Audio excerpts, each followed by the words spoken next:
सुरुवातीला मी एक छोट्याशा बलून्स पासून ऑर्डर घेतलं. बड्डेच्या वेळेस फक्त बलून्स कुठून अशी हिंदी वगैरे लावून द्यायची. मग पाहता मला सगळं झालं.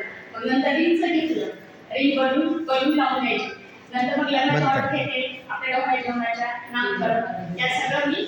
आणि मेन म्हणजे मला मॅडमने सल्ला दिला की SBI बँकेने मला 2 लाख रुपये लोन दिलं.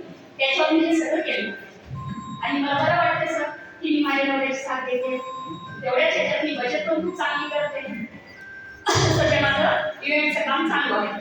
सगळ्यांना गाणे पोचले असतील तेवढ्या मी ऑर्डर घेते त्याच्यावर. ऑर्डर सांगा ते वाचता येईल.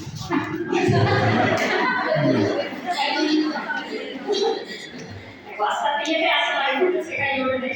शिव इव्हेंट्स आमच्या याचं नाव आहे माझ्या. एक महिला बचत गट माझं चालू आहे. त्याच्यातून मी हे पर्याय निवडला की चला आता बायकांना विचारलं काही जणी हो म्हणत होत्या काही नाही म्हणत होत्या. मग मिस्टरला म्हणलं गाव असं करायचं का? मी म्हणलं हो काय आता त्याचं म्हणजे करू. माझं घरी किराणा आहे, साडी सेंटर आहे. इव्हेंटचं कसं आहे रोज काम नसतं. आठवड्यात 1-2 ऑर्डर येतात.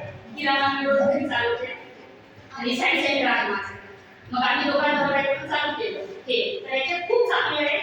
जर कधी कोणाला वाटत असेल आपल्या गटातून द्यावं ऑर्डर वगैरे कोणाला तर देऊ शकता.